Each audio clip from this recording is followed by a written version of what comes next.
Nagpapatuloy po ang inyong 13th Filoil Flying V Preseason Premier Cup with a battle between the De La Salle Green Archers led by Baltasar and then of course the CEU Scorpions, this outstanding team that you may not know a lot about but will cause a lot of headache against the De La Salle Green Archers. As we welcome you to our continuing coverage here on ESPN5, Carlo Pamintuan with Juan Banal and Juan, CEU, for the people who are watching them for the first time, what should they expect?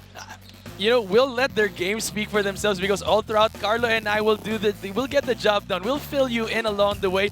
But this is a force to reckon. They have made a name for themselves in the PBA D-League. They're a mainstay. They're in the top of the rankings. And the De La Salle Green Archers obviously will encounter a whole different kind of brand of basketball. DLSU scored a bounce-back victory in their last contest, 68-61 against Mapua. Not the prettiest of games for them, but they gutted it out because of their rebounding and their cohesion. And again, you saw that the De La Salle Green Archers, definitely they have their system in place. They have a couple of new guys. A couple of guys also left their lineup.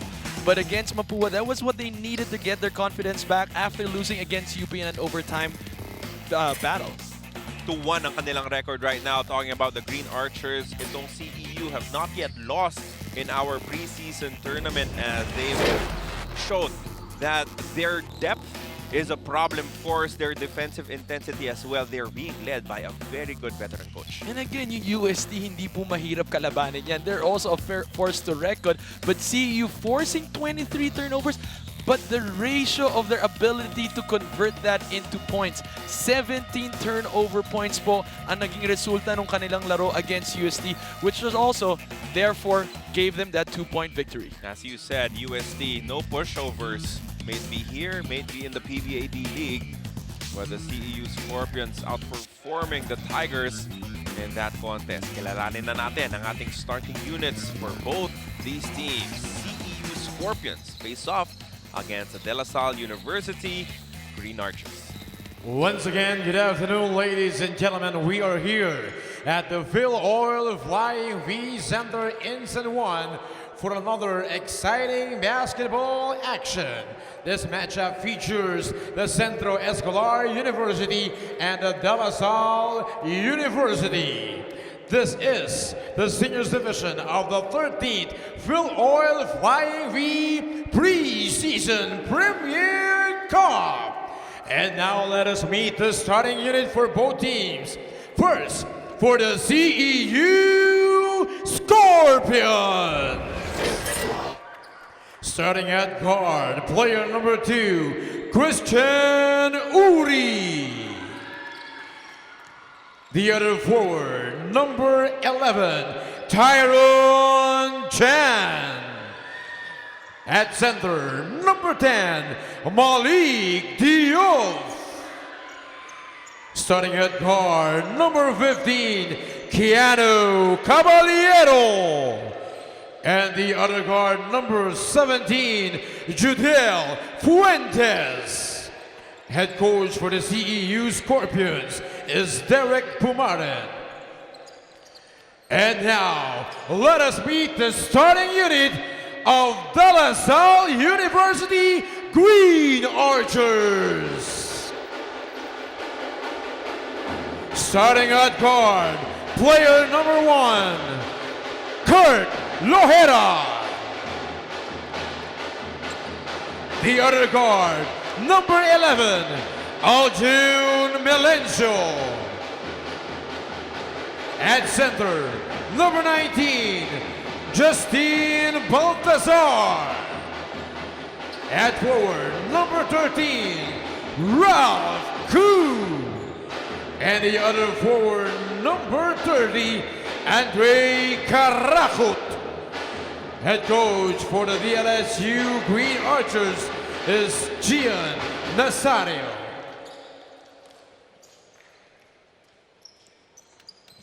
Your starters are ready for this matchup. Lohera, Melesio, Baltasar, Carajut, and Koo for La Salle.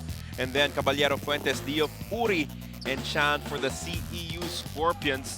Welcome you to the 13th Filoil Flying V Preseason Premier Cup. Muli po, Carlo Pamintuan and Juan Banal on the call. Justin Baltazar jumping it up with Maudo Malik Diouf And CEU will get the first crack at the basket. And you know what? It's interesting about this game. It's the unfamiliarity. That's going to be a factor between both teams and how they're going to adjust mid-game based on what each other will be showing. Looks like a 1-2-2 zone defense being employed by the De La Salle Green Archers. Tingnan natin kung paano sasagutin. Diouf with the offensive rebound and the putback, drawing the foul for an N1 opportunity. So yan na po, panimula lang po para sa mga nanonood. Si Malik Diouf po, kilalanin na po niya yan. Yan ang isa sa mga pangalan na kailangan niyang tandaan from CEU. His ability, this guy is so young. I think 19, 20 years old alone. But because he moves like a soccer player, light on his feet, very agile and very athletic. And take a look at that wingspan. Not polished offensively, but definitely a factor in the rebounding department and on defense. Tignan natin kung paano ma-match up sa kanya itong si Justin Baltazar. Justin kicks it out to Andre Caracot. Silang dalawa ni Melesio will be the focal points of the offense for the De La Salle Green Archers. Keanu Caballero sets up Uri, pero hindi niya ipipilit yung tira. Instead, he will send it back to his guard. These 5 players of CEU on the floor, Uri, Caballero, Fuente, anybody can score. Uri missing the short jumper as Lohera picks up the rebound. Transferee from the Adamson Falcons a couple of years back alongside Ty Hill. Now about to play his first season with De La Salle. Melesio, short jumper, rattles out. Another stop here for CEU. That was a good move though by Melesio. He caught himself open, just not able to deliver. Uri. Hinahanap si Fuentes. Turnaround shot is good. A 3-point make from Fuentes. Against these guys, you have to understand, etong CEU, batik na po at batak na po sa laro kalaban ng mga semi-professionals sa PBA D-League. And they've dominated also the other tournaments that they've played in. 6-0 start para sa CEU Scorpions. Good move from Andre Caracot. Bitin nga lang yung kanyang one-hander, but they will get the ball back. Caracot momentarily open for 3, knocks it down. Andre Caracot, he's gonna be carrying a heavy load in terms of offense. Siya po ay magiging sandalan ng De La Salle Green Archers whenever naiipit sila at walang mapuntahan. And he has to embrace that role. Diouf receives the ball, dumps it to Tai Chan.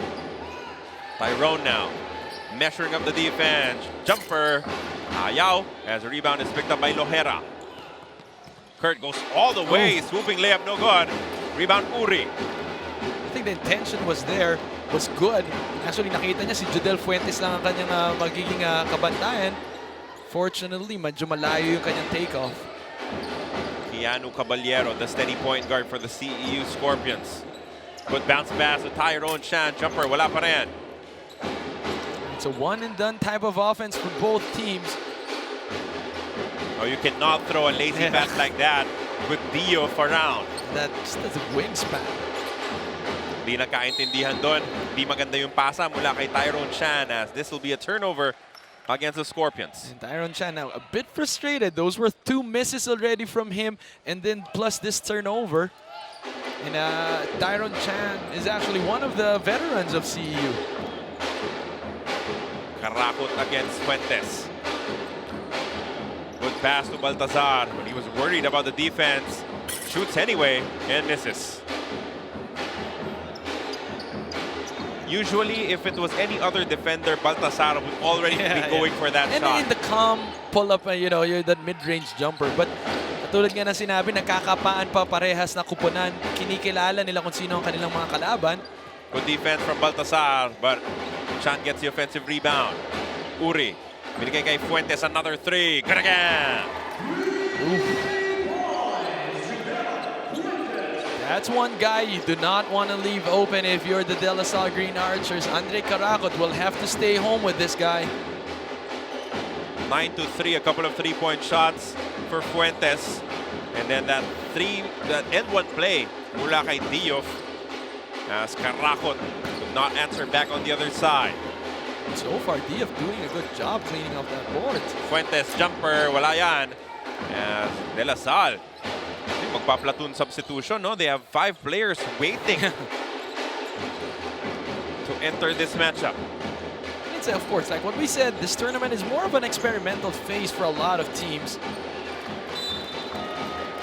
So far, nababasa ng CEU yung gustong passing lanes ni Aljun Melesio. And that's exactly what will happen here. 5 guys entering the ball game for De La Salle. And again, what's going to confuse CEU probably is more of the off-ball movements of setting up screens, trying to get your other guys open.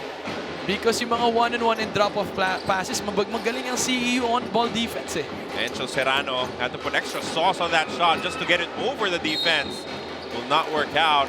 And that'll be another completed stop. So yung second unit, that's Lim, Encho Serrano, Bartlett, Bates, and Manuel. CEU, wala pang substitution na nangyayari. It's just been 5 minutes in the first quarter. Tyrone Chan hindi pa umiinit. He is their main offensive weapon. Oh. But so far, Fuentes has been scorching hot. And this is what we were missing out from De La Salle offense. The ability of CEU to move without the ball and set up guys, set screens off ball, not on ball, because CEU is finding it quite easy to stay on whoever's manning the ball. Bartlett, ginamit ang screen mula kay Bates. Bartlett almost traveled there. Bates blocked by Diouf. And they lose the ball to the baseline. Maaga nagpapakilala ang CEU Scorpions sa De La Salle Green Archers. 11-3 as the count, an 8-point lead for the Scorpions. Uri down low. Mintis yung tira. Manuel picks up the board. Fast-paced first quarter one. Almost no fouls committed here. Except for the very first play nitong CEU. The Scorpions get another stop. Fuentes, another 3-point shot, this time it's short. And I like this. If La Salle's half-court offense is not working, they got to push the ball. Try to pump in some life and some points into that offense. Manuel has a size advantage against Uri. Instead, they go to Bates. Kick out pass to Lim. Saves it to Manuel. Only 5 seconds remaining in the shot clock for La Salle. Manuel might have dragged his back foot there. Turnover anyway. Keanu Caballero, the layup, no. Just a bit too early with the timing of Keanu. But that's 2 turnovers already for De La Salle consecutively that CEU is trying to capitalize. But so far, outstanding defense mula sa CEU Scorpions. They've limited the De La Salle Green Archers to only 3 points with 3 minutes and a half remaining in your opening quarter. We have a timeout.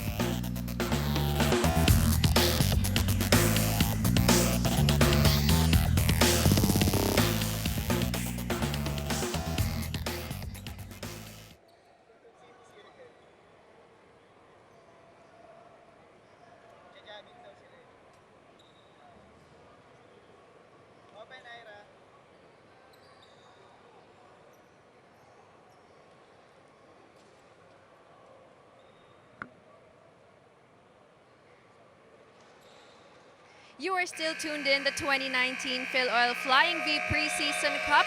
Now talking about their last win against Mapua, Coach Gian Nazario says that they were able to adjust with the physicality of the Cardinals, and he also commends his off-the-bench players like Enzo Serrano for stepping up for the Archers. Now when it comes to the inconsistency of some of his players, he says that they address it in practice, and he sees his players working hard, so they're giving it patience para lumabas yung consistency sa laro nila. After all, that's what the preseason is all about. In facing CEU today, they know they're a well-coached team, so they really have to execute well today. Balik sa inyo, Carlo and Juan. Thank you, Ira, for that report. De La Salle Green Archers, they're aware that they are in for a tough fight against the CEU Scorpions, pero ngayon hindi pa nila mahanapan ng solusyon ang depensa na pinapakita sa kanila. And I think the La Salle Green Archers, dito mapipilitan yung maturity, masusubukan yung kanilang maturity level. CEU is it's a veteran team. And La Salle, when we take a look at the majority of their lineup, it's pretty young and still trying to find their role around the team. Again, Diouf still a little bit raw on offense, but that is what he can do. And he loves doing that. He's a double-double monster. And boxing him out is very essential. If you're Bates, you cannot let him. After that shot, you can't go and turn around and get the ring. You got to stay with him and box him out. He's very active and agile around the ring. You know, sacrifice the rebounding numbers stick like glue Yep, kay yep. Diouf and allow Yep. your wing guys or even your guards to pick up the board.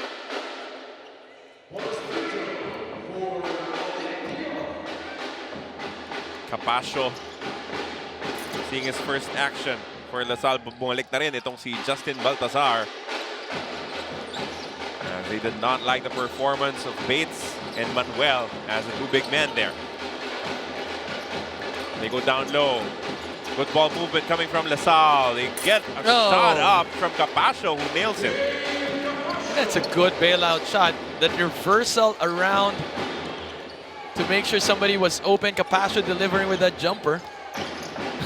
Off-angled pass mula kay Diouf. Sobrang haba ni Diouf. Handoff po dapat talaga yung ginawa niya. So sobrang haba po nung kanyang wingspan. Hindi naintindihan ni From the Tyson, free throw line, hinandoff niya dun sa post eh. Still an 8-point lead for the CEU Scorpions. 13-5, 2 minutes and change remaining in our opening quarter. Unfortunately for Tyrone, he was not able to handle that ball. It will remain with LaSalle. And don't look like Carl. Ito pa lang ang first substitution ng CEU. And we were, what, 8 minutes already out in the first quarter. And you can see the guys not really tired whatsoever. Manuel finds room to take this jumper. Hindi pa nagkaintindihan doon yung depensa ng Scorpions. Nagmana ba to kay Kuya na merong sweet stroke kung si Manuel? Talking about Jet Manuel, former UP and Nebra player. Maudo Diouf had the pinch post. Binigay muna kay Fuentes. He is hot in this ball game so far, leading all scorers with 8. Tyrone Chan for 3. Too strong. The rebound goes to Uri. Uri goes to Diouf, but he misses on the shot. Baltazar with the board. And that's what Baltazar will have to do. You have to outwork and out-hustle Diouf. And I think he's the perfect guy to do that. Mas maganda yung pasahan ng LaSalle. That's why they were able to get a couple of shots, make that 3 shots from the mid-range. As Baltazar cuts their deficit down to just 4. Finally, shots falling in. And it's a matter of getting attempts in. Yun yung problema sa LaSalle. Kanina, yung attempts nila not really ideal and it's lesser in the first part of the first quarter. But now as we end the first quarter, mas maganda na yung mga tira na, mas may kumpiyansa na sa mga binibitawan nila. Hindi rin masyadong maganda yung mga entry passes ng CEU Scorpions. Not on the money as of late. Now they will retain possession. Lisbo and Rojas, part of their second unit, finally joining them in this game. Good pass down low. Diouf does not get the roll. Could have slammed it home, but opted for a finger roll. Patuloy ang run ng De La Salle Green Archers. Baltazar backs down, lost his handle on the ball. Lisbo gets it back with quick hands coming from, that is number 5, David, Joshua David. Pero mananatili ang bola sa Scorpions. This David is a rookie from the La Salle Green Hills, one of their main guys. Fuentes, another 3 on the way. No good. Tough pass to make coming from Encho Serrano. Tatakbo na naman ang CEU Scorpions. Lisbo gets contact, no call. Good both transition defense for La Salle and CEU, stopping whatever fast break attempts they have. Capascio, another jumper. Good again. 2 for 2 in this ball game for Capascio. I like the confidence in the shot of Capascio. Just that pull-up jumper is quite high. Oh, good passing. Pero mauubusan na ng oras. Itong CEU Scorpions, they scorched hot to start this ball game. But the steady De La Salle Green Archers fighting back late in that opening quarter. Mid-range jumpers were their weapons as they cut down their deficit just to 2 points. 13-11 is the score in favor of CEU.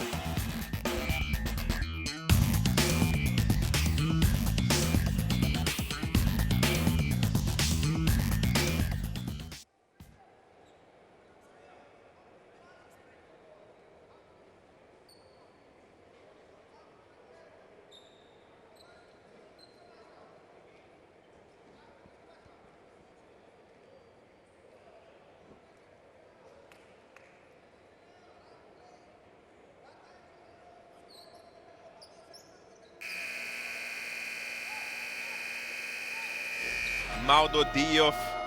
Look at those numbers. 19 points, 23 rebounds against Mapua. Only 2 turnovers, only 4 missed shots in that entire ball game. And again, like what we said, and the reason why he gets higher percentage from the field is because he likes roaming around the basket. And that's why those are higher percentage and higher rebounding. If ever he does miss, he enjoys getting his own miss and putting back the ball. And so that's why one of the pointers for review for any guy that's guarding him is to stick by him. But he did not play well against UST, who also has a very good import in Suleiman Sabio. Second quarter of action. Maraming salamat po sa inyong patuloy na pagsubaybay. Carlo Pamintuan and Juan Banal on the call. Capasso in trouble here. Well, could have traveled. Oh, they called a foul at the last moment. Coach Derek Pumaran says there was nothing there. Lucky break for Lasal. Because he could have traveled. He's already walking and complaining to the referees, but the ref... Nakahawak nga sa mukha niya itong si Capasso. But that was a lucky break, like what you said, because he was already trapped in that area. He had nowhere to go. Gabe Capasso with 4 points in this ball game. Go to Andre Caraco. That familiar push shot is money. Tied ball game at 13 apiece. And he has to take over in this ball game just to build the confidence of the rest of his team. They get a stop here. Baltasar sends it forward to Capasso. Lim has it now. Lim uses the screen, turns the corner. Nice bounce pass down low to Baltasar. How did he see that guy waiting over there? That was just pure trust, hoping that Baltazar will catch it because naramdaman niya, nakita niya itong si Diouf already sagging on defense. That was a sneaky pass that went through. The run continues for the De La Salle Green Archers. 12-0 for them. Yeah. Yung CEU naman, nagkakanya-kanya. As after nagpahinga sina Fuentes and especially their main point guard Caballero, walang forma yung kanilang opensa. Baltasar lost the ball on his way up but he recovers. David to Caracon. 8 seconds remaining in the shot clock. Good ball rotation. Corner jumper. No. And Formento picks up the board. And I like how LaSalle has mixed it up a little bit with the guys on the floor. It's a mix of new breed and their veterans. And the energy is brought in by the young guys, but also the composure is brought in by their veterans. Active hands coming from the De La Salle defense. Nice pass at the last moment from Capasso. And that was led by 3 new guys for LaSalle. Coach Derek Pumaran calling a very early timeout here in the second quarter. Capasso drops the ball down low to David, who scores off the glass 17-13, just like that. DLSU now enjoying a 4-point lead.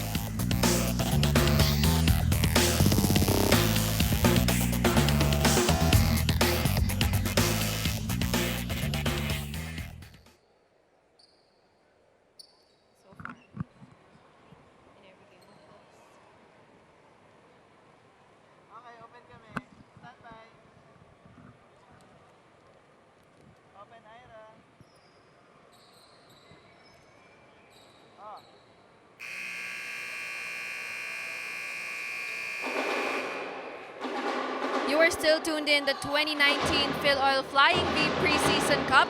For team manager turned head coach Derek Pumaran, they worked hard for all their wins so far, and he sees his players compete in every game. What helps CEU in staying sharp and in playing shape is their stint in D-League. But for Coach Derek Pumaran, when it comes to being their head coach, he says that he has more responsibilities this time, handling their finances and being their head coach at the same time. Balik sa inyo.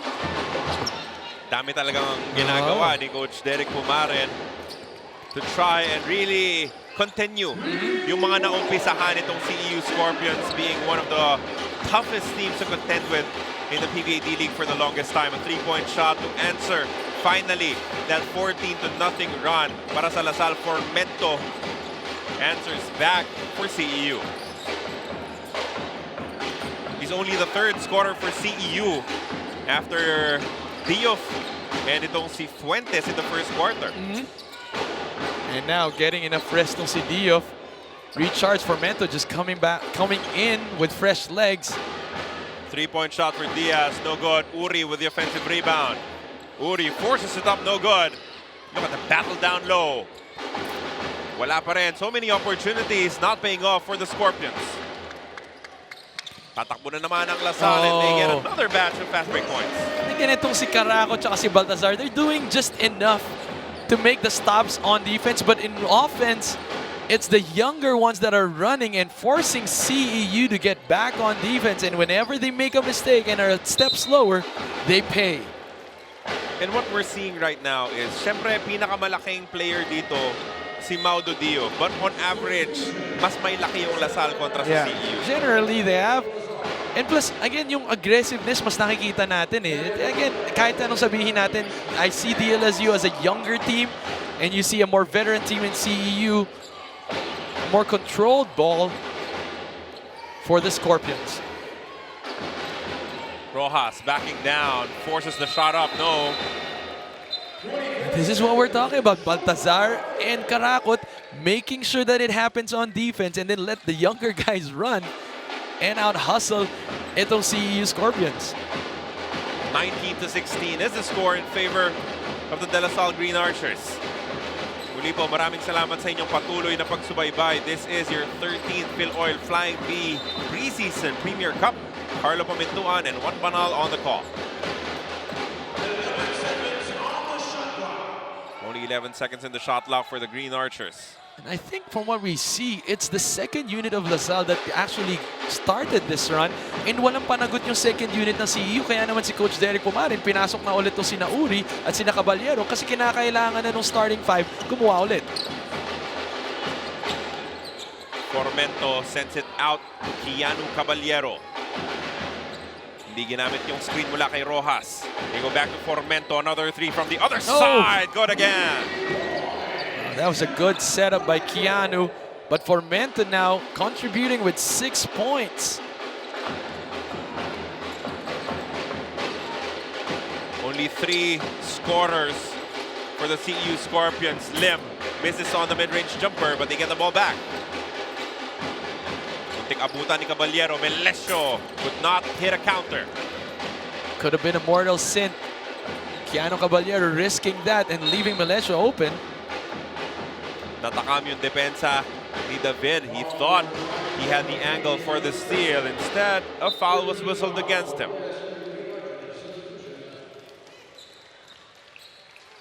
19-19 is the count now para patuloy ang balasa ng tao.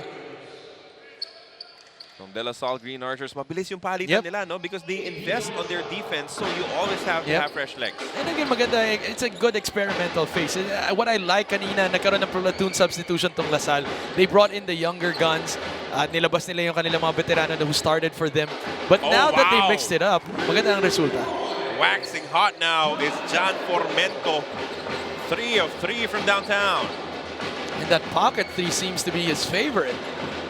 Kanina si Fuentes, ngayon naman Formento ang nagpapaulan ng punto, especially from the outside for CEU. Bartlett, strong drive, no good on the layup.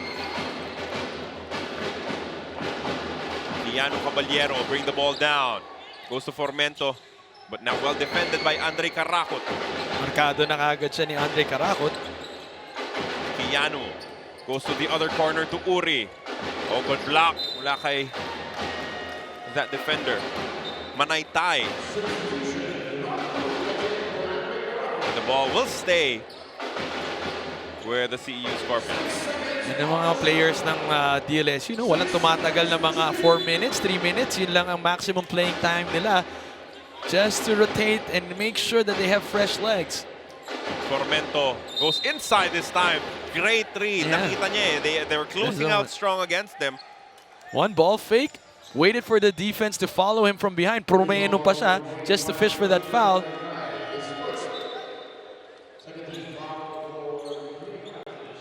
Now Tyrone Chan, who missed all of his attempts in the first quarter.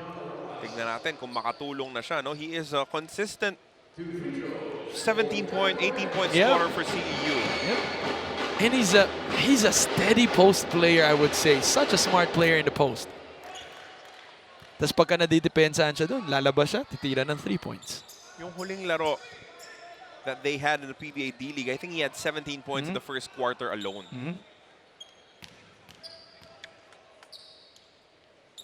Second free throw for Formento is money as he has 10 points in this game.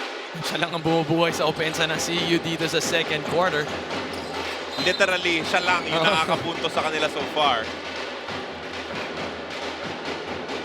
23-19 and CEU reclaim the lead against LaSalle.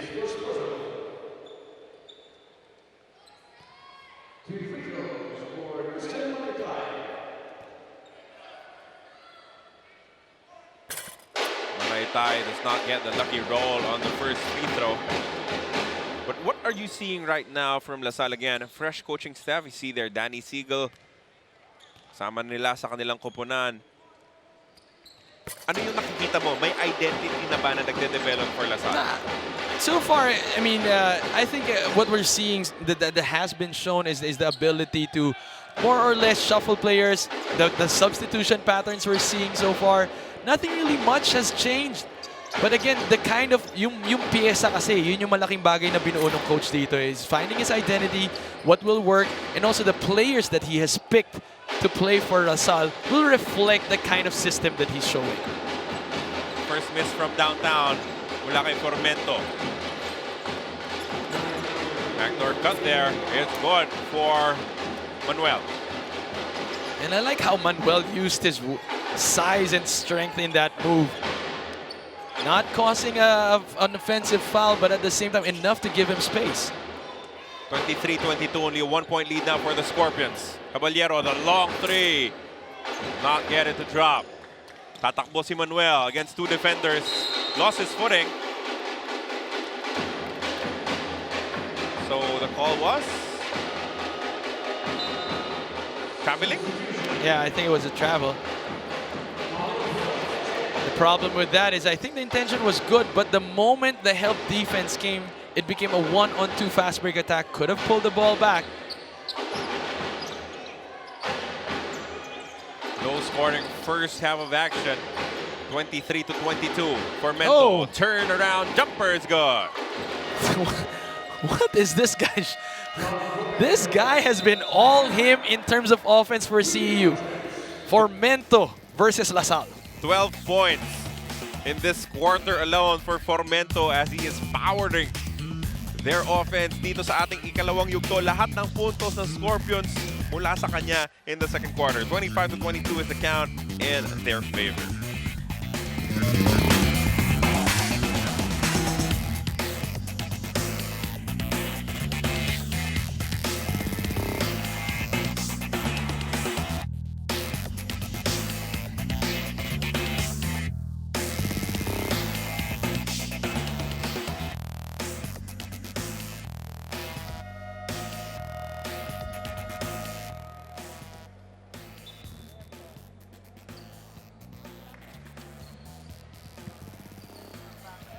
So far, tatlo pa lamang yung umiinit sa opensa para dito sa CEU Scorpions. Isa na dyan, si Judel Fuentes, who had 25 points in their last game against the UST Growling Tigers, 6 of 8 from the three-point range. And now he's being helped out by Jan Formento.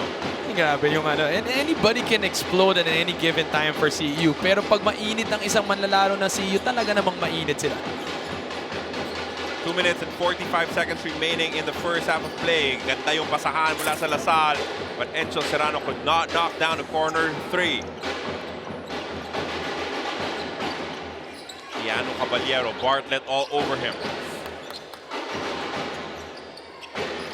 Both teams only with 2 team fouls here in the second period. Caballero locates Tyrone Chan for three.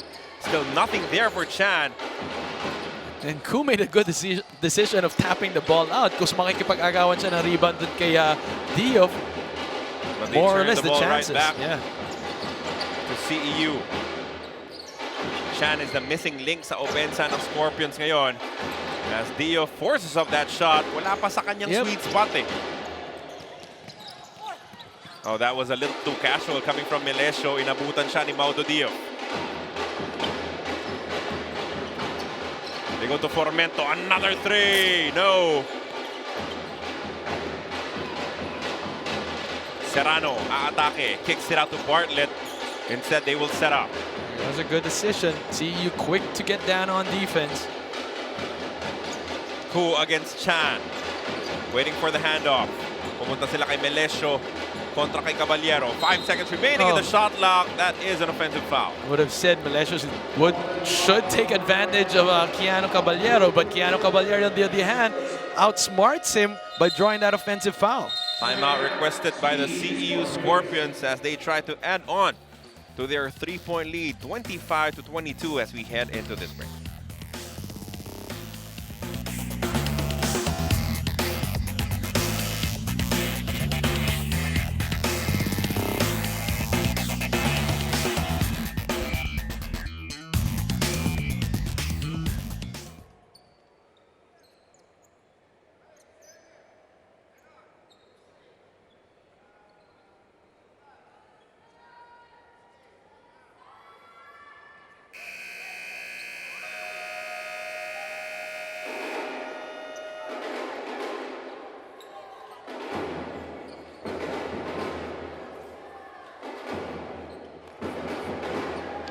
Ating pong schedule on Friday still here at the Filoil Flying V Center. UP versus CEU, Letran versus Adamson. Another pair of very interesting ball games. Actually, we have a lot. And what excites people with this kind of tournament is the fact that you've got a lot of crossovers. You know, matchups that you don't see regularly, but now you'll see them up against each other. Tyrone Chan with a strong drive. Still could not buy a basket in this game. Maudo Diouf tinamaan sa mukha. CEU trying to give up a foul here. That is finally given up by Caballero. Got hit in the head there. Let's see this one more time. Yun. Oh, that was an elbow. Ko. Yeah. At yung pagsilip ko mukhang may konting dugo dun sa kilay ni Maudo Diouf. Will be subbed out for the final minute of this second period. This kid is tough as nails. So if you see him drop to the floor like that, something really happened to him. Nakita naman natin sa replay. Tinamaan talaga ng accidental na siko sa mukha. And he's been a recipient of a lot of physicality wherever he plays because nga markado na siya as somebody dominant in the paint. But And Melesio sees that as open season. No Diouf, no help defender. The moment that substitution happened, Melesio recognizing it and attacking the paint. Caballero goes to Christian Uri for three. Gone! So our referees will converge. But they count the three-point shot and then call the foul. So this will be a bonus free throw for the Scorpions.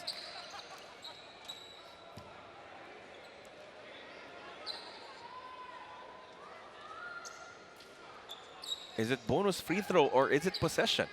It is possession.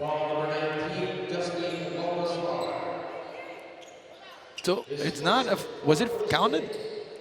Yep, the three-point shot counted. Uri only the fourth scorer for the Scorpions in this game. Formento, binigay kay Uri. Uri, mid-range jumper, no good. May nahuling nakahawak kay Tyrone Chan.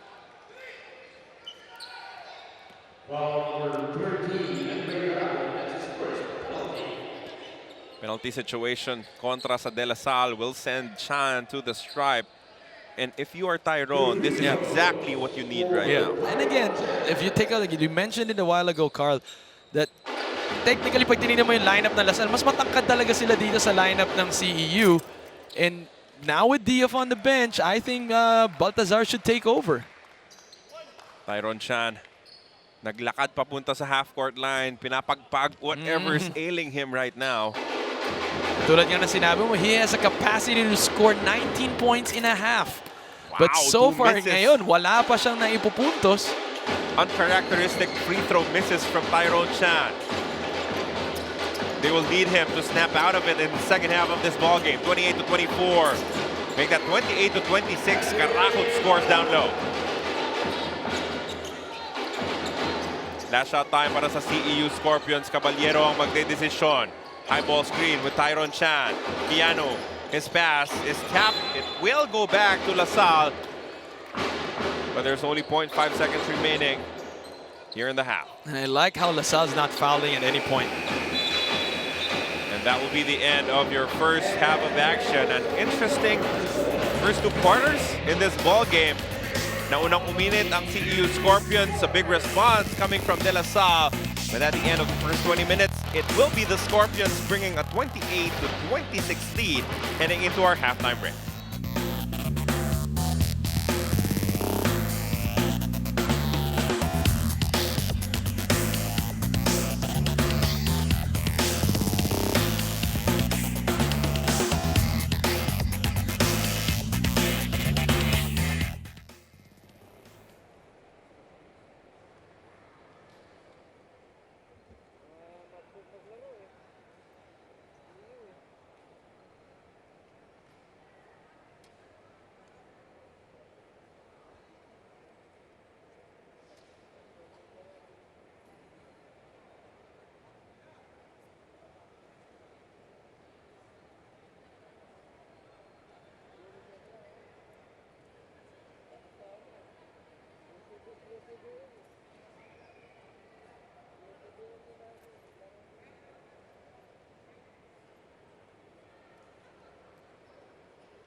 Tatlo.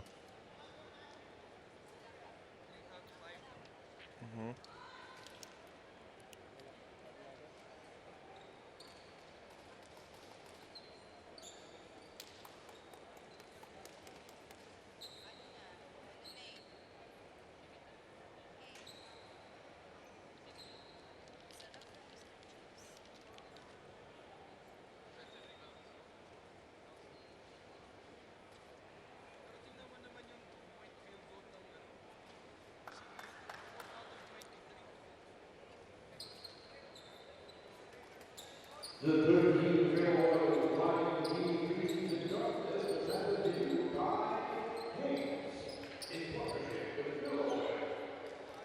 By Plus, the official team and library partner. Rugby Day Partner, the official media partner. Gatorade, LDR Sportswear. Merado, B4, Radius Marketing, Wallpad, BPI, Brothers Burger, Nature Spring, Oxycat, and Black Mama.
(28-26) is the count in a low-scoring first half. CEU Scorpions leading De La Salle University Green Archers here in our second game of your 13th Filoil Flying V Preseason Premier Cup. Carlo Pamintuan alongside Juan Banal and Juan. Ano yung nangyari? Kwento mo sa amin kung bakit ganito kababa yung scoring natin in the first half. Well, again, from the side of CEU, that's because they only depended on the 4 guys to actually score for them. The bulk of the points actually came from 2 guys, Formento and itong si Jodel Fuentes. But on the side of DLSU, they struggled a little bit in the first quarter, but sooner or later picked up because of their good intensity defense. Had a lot of fast breaks in the second quarter that actually brought this game to a closer margin. Second quarter was all about this guy, John Formento, stroking it from downtown, scoring their first 12 points of that period bago tumulong itong si Christian Uri para ibigay ang kalamangan sa CEU Scorpions.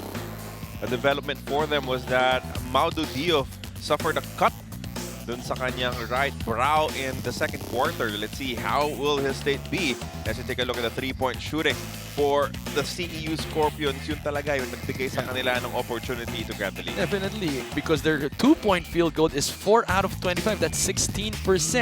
But nonetheless, their ability to get offensive rebounds because of Diouf led to 8 second chance points, and that seems to be their advantage so far.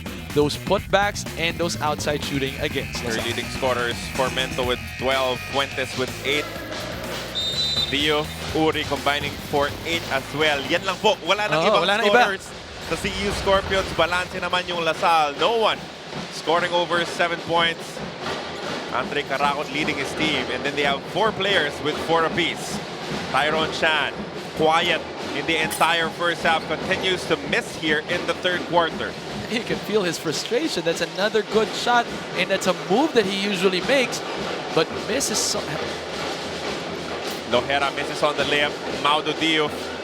Kita mo, no, may band-aid dun sa taas ng kanyang brow to stop the bleeding.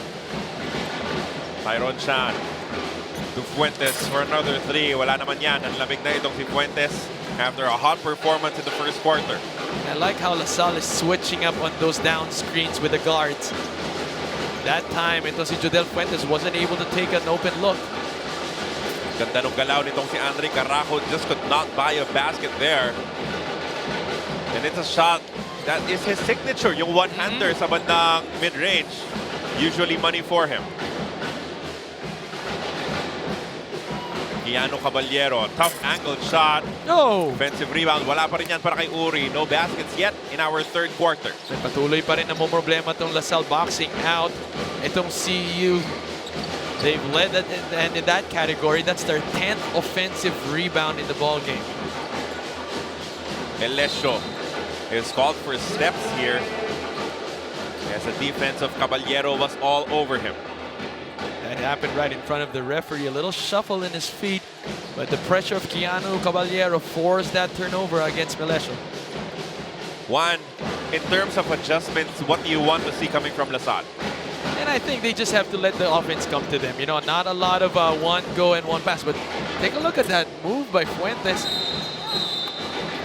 But kanina maganda na yung ginawa ng LaSalle. They got a 12-0 run because of the mixture of LaSalle. Coach Gian Nazario was able to mix his veteran players with his rookies, and at the same time nakakreate ng balance, kontrolado ang kanilang opensa at depensa.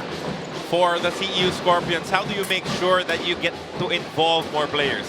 And I mean, you can see Chan taking shots, Diouf taking shots, Keanu Caballero taking shots, but they're just not falling in. So I think the intention is there. They just have to wait for the right time. But this is something that you don't want to see if you're LaSalle. Officials timeout. Lohera appeared to have rolled his ankle on the last play as we send it over to Miss Ira Pablo. After that collision, nagkaroon nga ng cut yung right eye ni Maudo Diouf. When he got to the bench, the medical team checked his eye for possible bruises inside, and thankfully, he's clear from that. They just covered the wound to stop the bleeding, pero bumabalik-balik siya dun sa bench dahil may mga tumutulong nga pa rin dugo. But you know, this small cut doesn't bother this big man. He even entered the second half smiling. Balik sa inyo, gentlemen. Thank you for that report, Miss Ira Pablo. Again, he is tough as nails, so expect him to play the rest of this game as Baltazar scores on that mid-range jumper.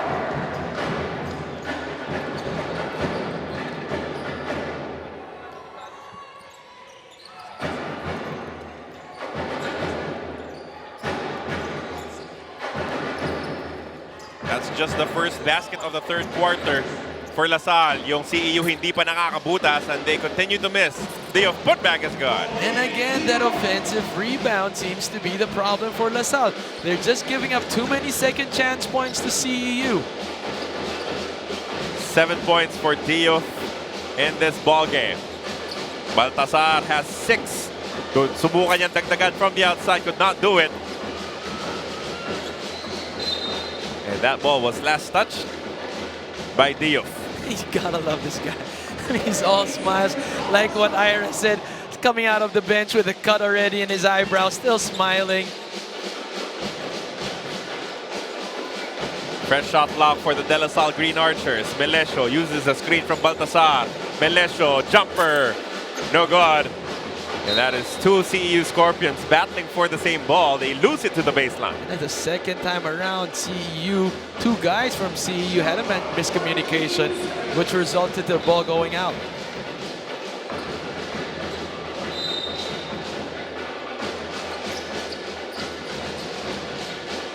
They go out to Andre Carajo, pulls the trigger from deep, no good.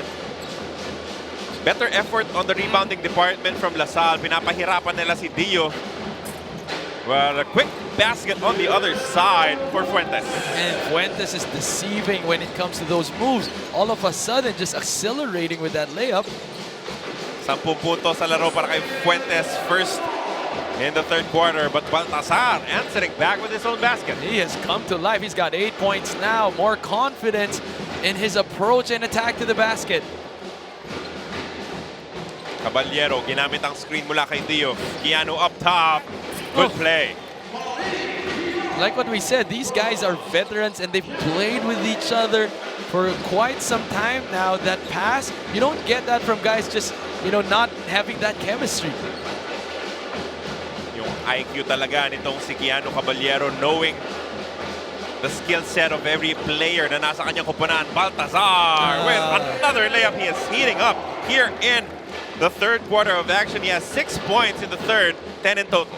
And he's making Diouf pay whenever Diouf tries to help out on the guards of LaSalle. And Baltazar just very active now, cutting to the baskets. Finally, Tyrone Chan scoring his first basket of the ball game midway through the third. Paminsan, yun lang yung kinakailangan mo. No? Makashoot ka lang ng isa. Marirelieve ka na from the stress and pressure of not being able to make any basket. Good effort there mula kay Baltazar. And he is the reason kung bakit nagkaroon sila ng second chance opportunity there, courtesy of Ku.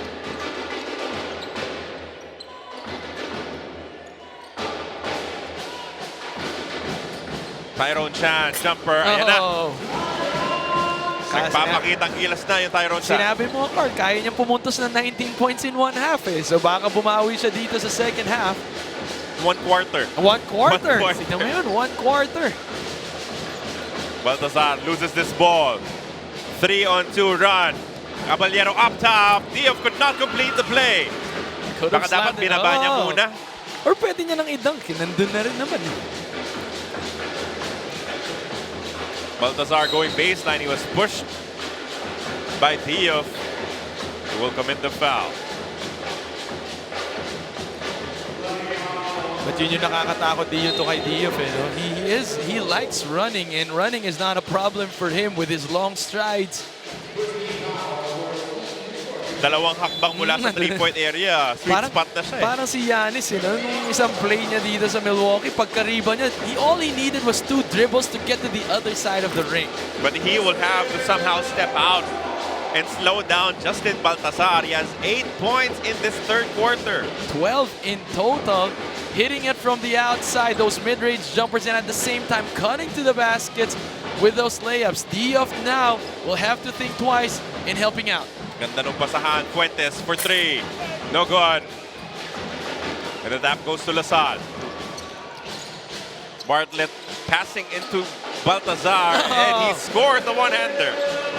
Kung kaya ni Tyrone Chan bumuo ng ganyang klaseng puntos, Baltazar also now, just alone in the third quarter, has 10 points. 38-38 is the count.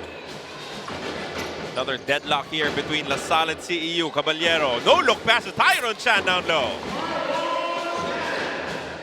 I don't know if there's no defense that we're feeling in this third quarter because everybody now is scoring at will. After a very low first half output of 28 and 26, bigla na lang bumulusok ang opensa na para sa top of the key 3.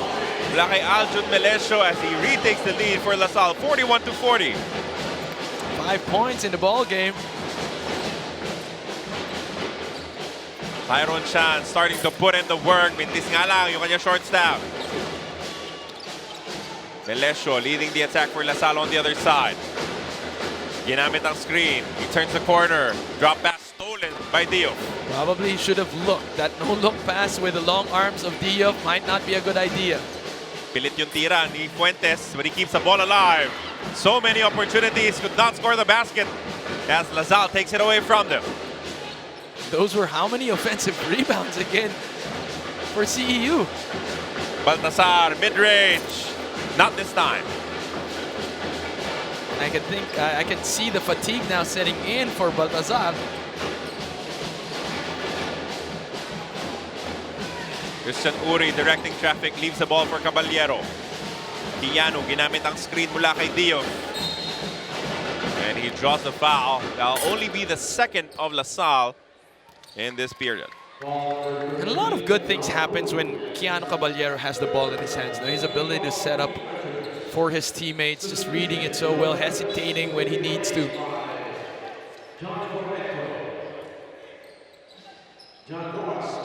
Manuel Bates entering the contest for LaSalle. Maudo Diouf magpapahinga muna for the CEU Scorpions. And what happened earlier, whenever Diouf was not in the ball game, umatake lang sa loob yung LaSalle. Jean Formento. Mainit pa ba yung kamay after the break? Tyrone Chan, umatake sa bandang kaliwa. Stop, scores off the glass. Such a veteran move. He knew he didn't have that speed, but the momentum he had, waited for Bates to recover, stepped on the brakes, faked it. That was a clear 2 for him. Staggered screens for Bartlett. Manuel against a much smaller Caballero. Help defense comes for him. Bartlett umatake sa gitna. In traffic, he is fouled for 2 free throws. It was a good read also for Bartlett. Fake that rotation pass. Nung nakuha niya yung momentum ng CEU, moving to one side, attack the opposite side. Had big performances in the third quarter. Baltasar has 10 in this period. Kabilang bandwa, Tyrone Chan with 8. Parang napagpag na nila yung kalawang nila nung first half. Bartlett goes 2 for 2 from the stripe for his first 2 points of this contest. 43 to 42 is the count in favor of the Green Archers as we head into this timeout.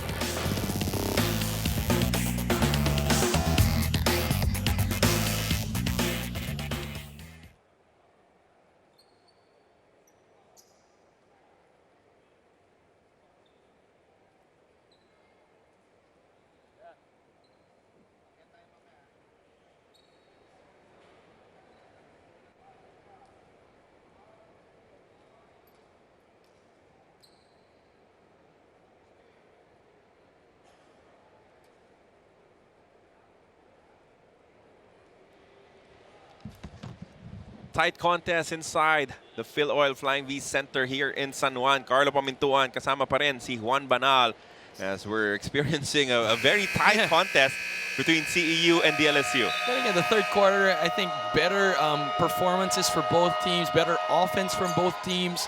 Now points are equally distributed, more active scorers for both LaSalle and CEU, especially led by Justin Baltazar and Tyrone Chan from opposing teams. You know, the key for CEU has always been the ability for the next man to step up. Yeah. Muli, they're doing all of this without one of their best scorers in Rich Ginitaran, who has been injured for a month now. But it doesn't look like they're missing a key piece to the puzzle. They've got so many weapons in their lineup. 3 seconds remaining for Mento. Could not beat the buzzer, pero matatawagan pa ng foul. He was not given space to land after launching that 3. Hindi, tinamaan sa muka. Yeah. Mukhang nasundot pa sa mata itong si Formento. A little too aggressive there on the closeout was Bartlett. And he was quite far already from the three-point line. Just a good challenge would have done it, get the job done. Sunga seeing his first action of this ball game. Which just shows you Coach Derek Pumaren does not care. Which player ka, hindi ka naglalaro, hindi ka nalaban. Ito, perform and prove that you deserve minutes. And we can see that a lot of the players already of CEU slowly easing out. Wala na masyado yung ano. Looking at their bench, it's not the bench that we regularly see in UCPL and in the PBA D League. So you can see that Coach Derek now is bringing in fresh legs, testing the waters here. But of course, the core team is still there. 14 points now for Formento.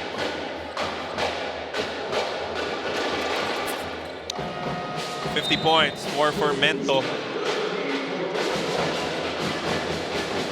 Spearheading their second unit attack. Lahat ng puntos niya mula lang sa second and third quarters.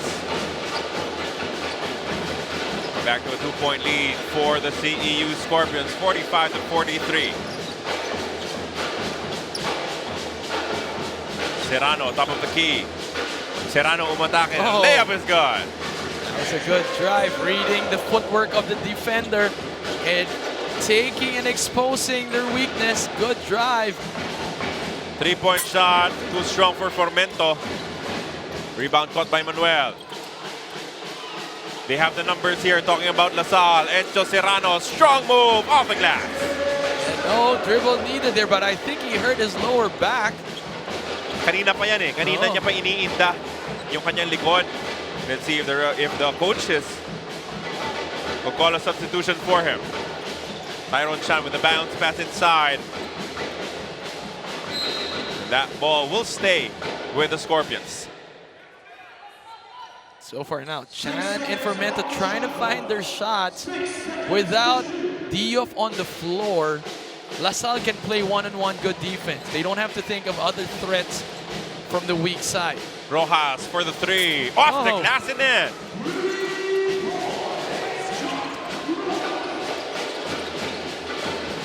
Balik ang kalamangan sa CEU Scorpions.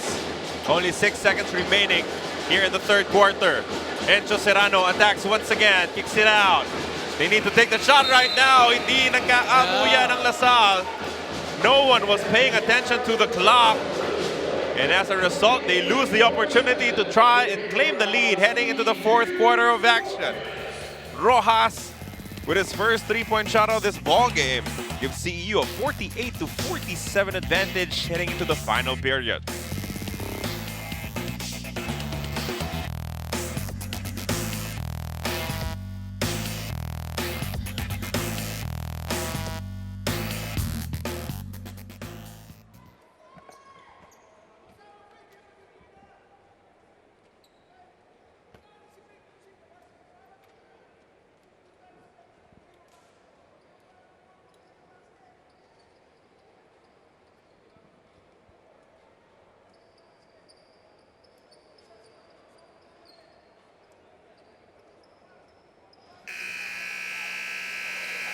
Gearing up for the final quarter of action.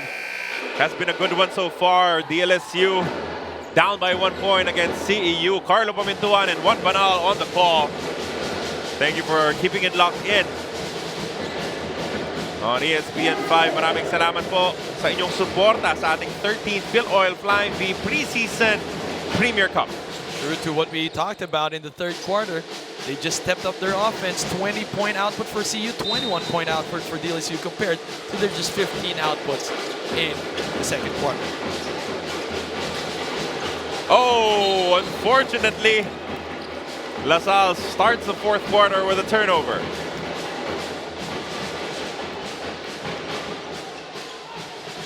Gaano ka-importante yung kumpiyansa in a strong start in the final quarter one? And again, pinapakita ng Lasal yung kung anong kaya nilang yung maturity level na rin ng mga players nila coming to the fourth quarter. Dinubukan nilang madalin, atakihin kaagad na itong CEU. And then now they're playing a 2-3 zone. But on the other hand, you've got CEU very composed, saying we'll run it properly. We're not in a hurry. Kaya pa naman natin to.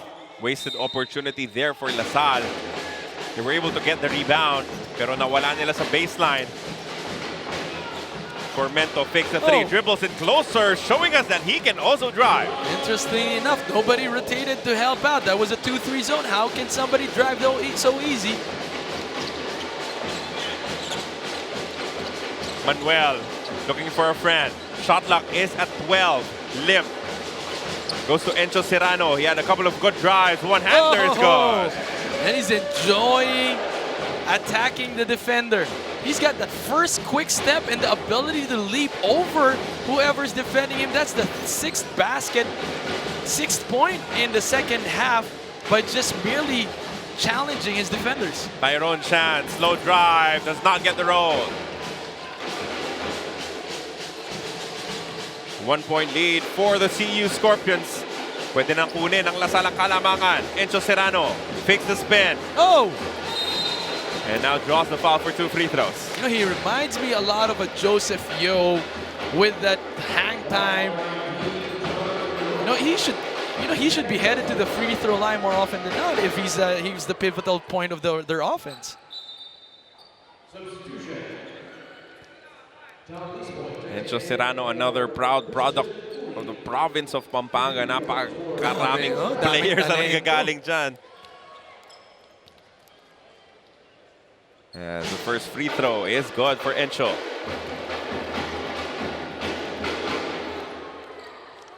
Seven points now in the ball game. All in the second half. Now, what he needs to add to his arsenal is how to score na hindi sa kanya nagtatagal yung bola. If he figures out a way to do that, he will be deadly for LaSalle. I think he's so used to having 90% of the ball in his hands to create for himself. So nakita mo, sariling sikap yung mga tira niya. But he does have the capacity and the capability to do it. Kasi kailangan mong tanggapin that ball will be with Andre Caracot or Aljun Melesio. Most of the time, those two will make the decision. Serrano, another drive. Good again. You know, unless you embrace the fact that he's going to be that source of points from the bench. You know, if he's coming from the bench and then ang role niya is ikaw ang secondary scorer natin off the bench, then he's probably showing us what he's made of with all the points that he's making here in the second half. 3 puntos na kalamangan for the De La Salle Green Archers.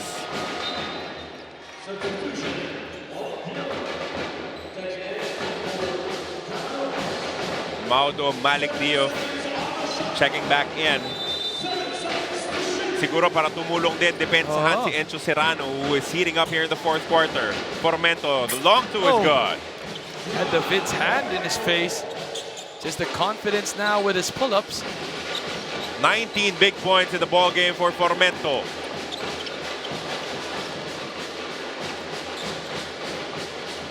Serrano muli ang magdidesisyon for La Salle. He settles for 3. God!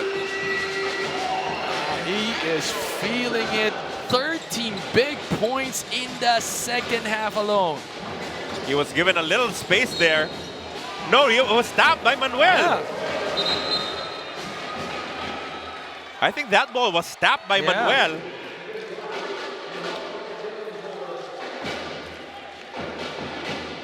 And it looks like mapipituhan pa ng technical foul itong si Tyrone Chan. Interesting call. From our angle, it appeared like it was touched by Manuel.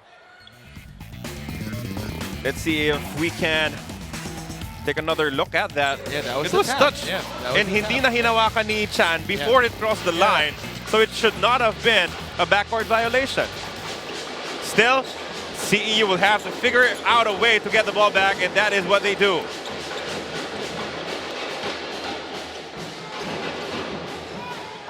Diouf down low, draws the foul, and he will take 2 free throws.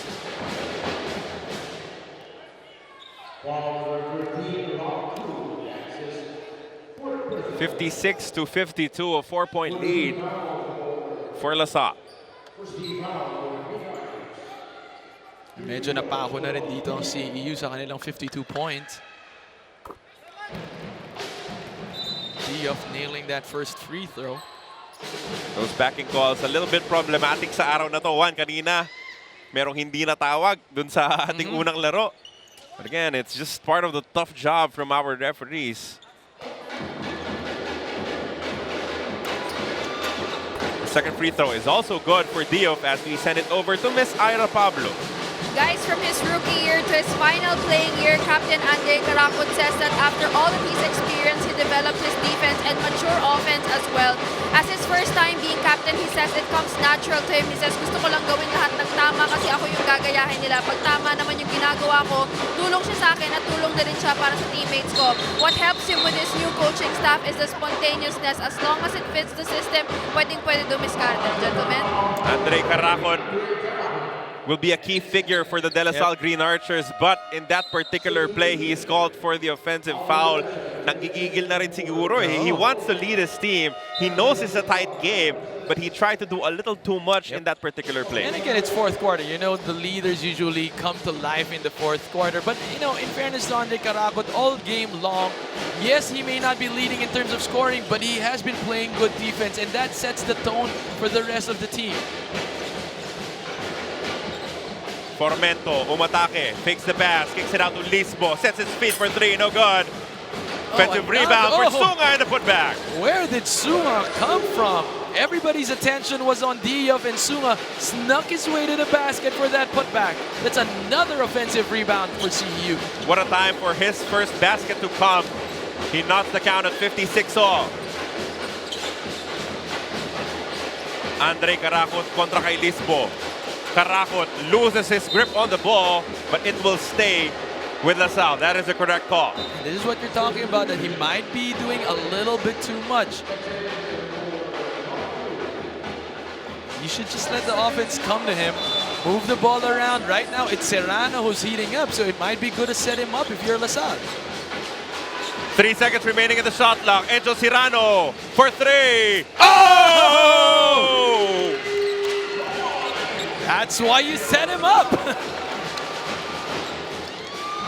And he had no idea the shot clock until everybody on the bench was like, take the shot. Second three-point shot of the fourth quarter for Encho Serrano. Abante ng tatlo ang LaSalle, but they commit a foul right here.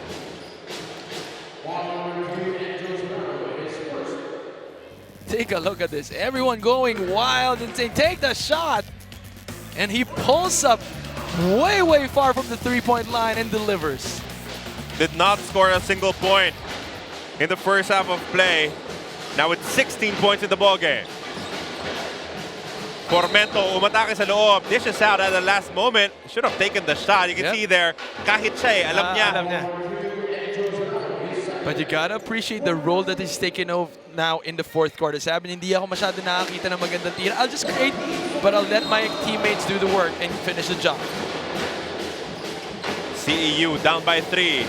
Tyrone Chan, favorite spot, but he leaves it short. Look at Sunga battling for that offensive rebound as the ball will remain on their side. And if you're LaSalle, you just have to grab it with two hands. You cannot win, tapikan, hindi pwedeng maunahan ka na because CEU has been fighting for that ball. They want the rebounds more. Formento will be called for the offensive foul. Flailed his offhand there. Tumama sa mukha ni Serrano. You see Coach Derek Pumarin signaling Formento, move the ball. Pagurin muna natin yung depensa. Less than 5 minutes remaining in the fourth quarter in this ball game. Aljun Melesio, pumunta kay Serrano. 16 points all in the second half. His pass, a tough one, but he gets the ball back. 4 seconds remaining. Encho Serrano attacks baseline. Comes up empty. And that will be a shot clock violation against LaSalle. The intention was good. Nabitin lang, naubusan lang ng gasolina si Serrano with that layup. But you can see, Carlo, kung ano ang kapasidad na itong batan to, kung anong kaya niya gawin. If he wants to take it strong, he can. He's got the handles, he's got the speed, he's got the athleticism. The future is bright for this kid. Babalik ang mga veterano ni Coach Derek Pumarin. Kiano Caballero. Judel Rick Fuentes. Replacing Sunga and Formento.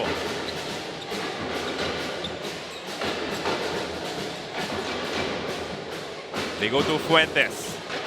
Back to Kiano. Siya now has the ball. Pinalik nila kay Caballero. Still a lot of time remaining in their shot clock. Caballero, the jumper, no good. Good tap mula kay Serrano for that rebound. Bates doing a good job keeping Diop away from the ring. Aljun Melesio backing down. Ginamit ang screen. There's a switch. Melesio, the faster player, and he uses that advantage to draw a foul kontra kay Chan.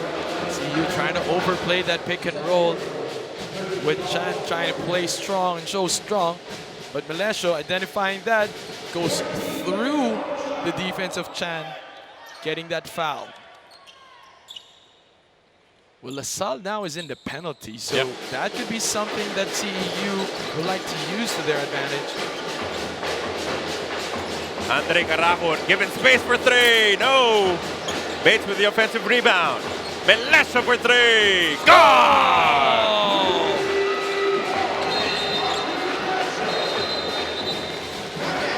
The three-point shot is at its deadliest after an offensive rebound. The defense is scrambling and they could not get to Aljun Melesio. Kiano Caballero did not have the length to try and bother Melesio for that three-point shot. The result, a 6-point lead for De La Salle against the Scorpions.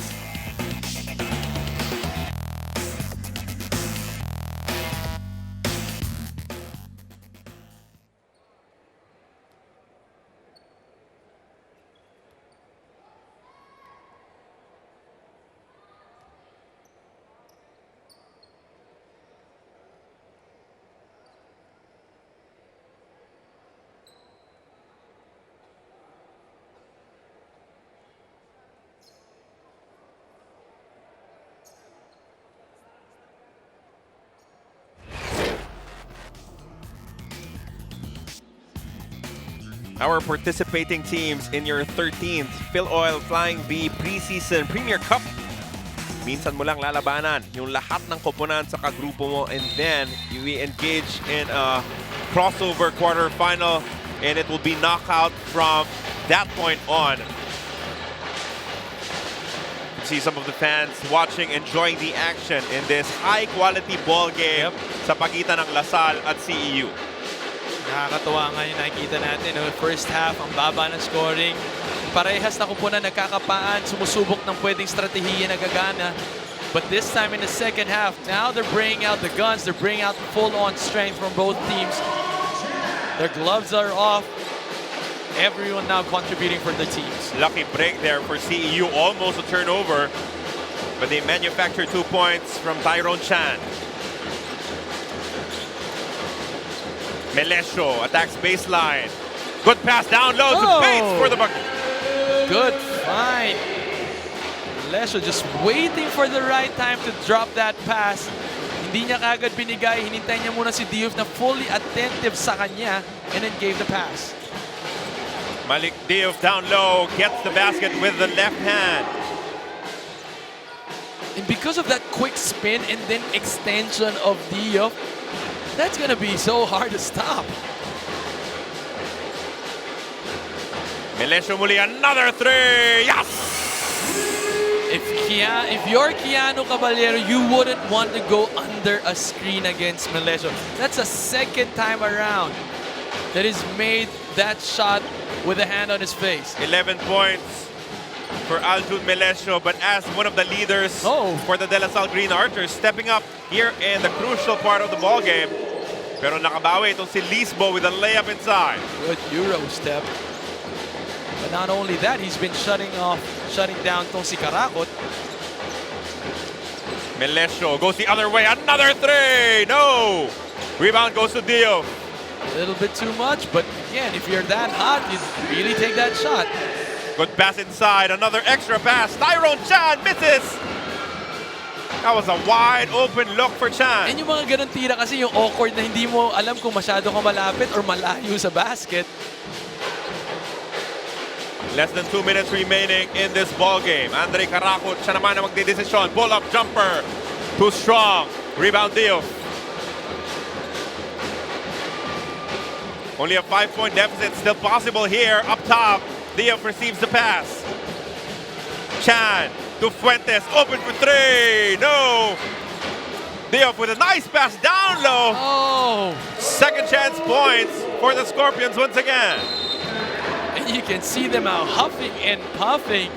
They know it's game time. 1 minute and 20 seconds remaining, and LaSalle is just up by 3 points. 67-64.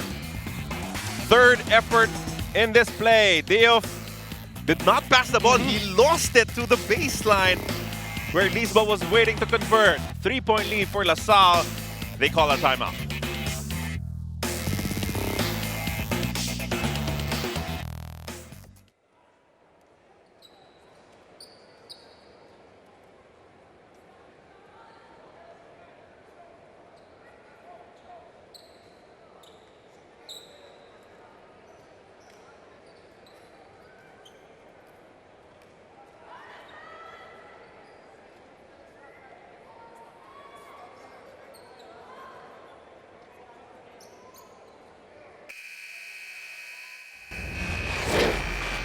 Earlier, you saw our groups. Now, take a look at our tournament format. Again, you play each team in your group once. The top 4 teams will qualify for the crossover quarterfinals. Knockout from there on. And what has been a very effective method to crown a preseason winner. And again, by the time that they get to the quarterfinals, talaga namang batak na itong mga manlalaban to. Nawala na yung off-season rust. Because as you can see, the game at hand is really an all-out battle. Even our first game a while ago was closely contested. Melesio to Andre Caraco, top of the key. A player is down for LaSalle. Andre Caraco, same spot, different result. Yun yung tiwala sa sarili, no? You missed the last shot from that area, and then in the very next play, you attack the same thing and convert on it. Big time play for Caraco. that pull-up jumper. But take a look at Karakot and Milesio coming to life when LaSalle needed the points. These veterans now are taking over the LaSalle game. 69-64 with 67 seconds remaining in this matchup.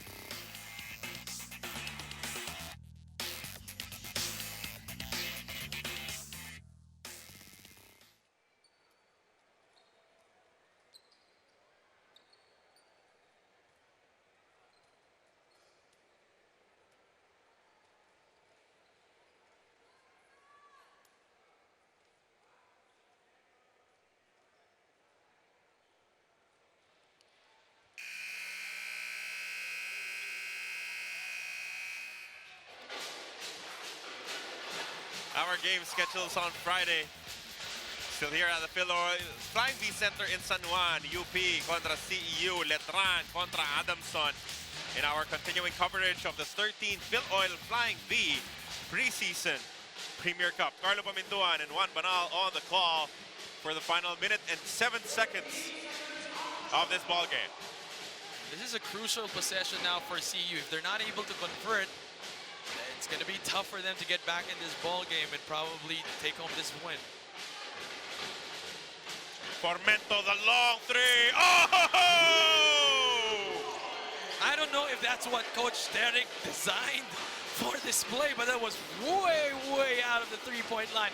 Formento just carrying on that confidence he had in the second half. Check that.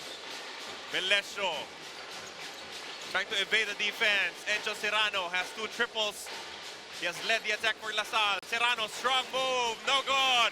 Rebound, goes to Diop. A chance for CEU. Formento asking for it. They could not locate him. Now they will set up. 15 seconds remaining in the shot clock. Formento contra Serrano. These guys. Formento for 3. Oh, it rips out. As they'll have to foul here. Bates, he's threatened. He finally sends it to Karakot. Hook pass. And Encho Serrano will score on the other side. They could have fouled already and stopped that. The game clock. How close was that miss from Formento? And I mean, classic ending. You've got Serrano leading LaSalle and Formento on the other side, and they were faced one-on-one. And Formento just rimmed out that three. Almost. Halfway in, CEU with a good idea. They forced the ball out of Karakot's hands. Pero hindi nila na-foul si Bates, allowing this to happen. Encho Serrano for what might be the final dagger para sa LaSalle sa larong ito. Again, 6.7 seconds remaining. Ideally, if there's a quick offense for CEU, maybe a 3 by Formento, a quick foul, probably 3 seconds remaining or 2 seconds remaining. It's a slim chance, not impossible, but if LaSalle just plays their cards right, they can seal the deal. The problem here is CEU is not yet in penalty. So may mauubos pa na oras just by giving up fouls in this ball game. But first, the most important thing is they will have to convert quickly in this play.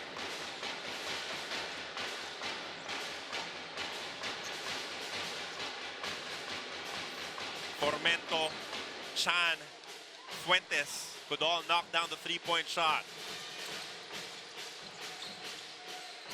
Caballero naghahanap. Fuentes from the corner, no good. And that should be it. Manuel grabs the final rebound of the ball game. What a performance coming from the De La Salle Green Archers. And tremendous good hold off in the end. Formento was trying to get himself free, but LaSalle just sticking with that defense, able to prevent that from happening. CEU falling short, LaSalle sealing the deal with a tremendous composure in the end, led by Milesio and Karakot, their main guys, to close out the fourth quarter. Classic ball game and a win for the De La Salle Green Archers. 71-67 is your final score. Encho Serrano giving life into their attacks the third quarter, and you're right, it was Karakot and Milesio closing the show. Tremendous help coming from, and that's a good mix. That's an upside for LaSalle right now. They're veterans and they're young guns working together closely. delivering this victory for LaSalle. Ira Pablo is with the best player of this game. Kausapin natin si Encho Serrano, ang ating best player of the game. Encho, pagkatapos pumasok nung 3-point shot ni Formento, ano yung pumapasok sa isip mo? How did you stop the run? Sabi ni Coach, no 3 points. Pero nag-under ako, nagkamali ako. Pero sabi ko, babawi na lang ako ulit. Ayun, buti na lang nakuha pa namin yung panalo. Kasi willing talaga kami manalo eh. Actually, kinoment ka ni Coach Gian for your performance last game. Ano yung mindset mo coming into this one? Ayun, siguro yung mindset ko, maging consistent lang ako every game. Wag kong iisipin kung sino yung kalaban namin. Yun lang, maging consistent lang ako every game. Encho, yung mga gusto mong batiin? Binabati ko, lalo yung mga family ko na nanood sa akin, taga Pampanga. Family ko sa Serrano sa Pampanga din. Yung Team Ayop, at saka yung inspirasyon ko na nasa Hong Kong ngayon, binabati ko siya. Para sa kanya yung game ko na to. Wow, ang sweet naman. Congratulations sa'yo, Enzo. Balik sa inyo. Thank you for that, Ira Pablo. Again, Encho Serrano, our best player of this ball game. De La Salle Green Archers picking up a win and dealing the CEU Scorpions their first loss of the tournament. Again, Serrano just stepping up. Sinabi niya nga, maganda dun sa sinabi niya is kahit pa paano, made a couple of mistakes but bounced back and delivered this win. At saka yung dedication dun sa taga Hong Kong. Our next games on Friday, UP Fighting Maroons going up against the CEU Scorpions, who will look to bounce back. And then the main game of that day will be the Letran Knights facing off against the Adamson Soaring Falcons. And that will be it for today's proceedings from inside the Filoil Flying V Center for Juan Banal and the rest of the hardworking men and women of ESPN 5. Ako po si Carlo Pamintuan, and this is Where It All Begins.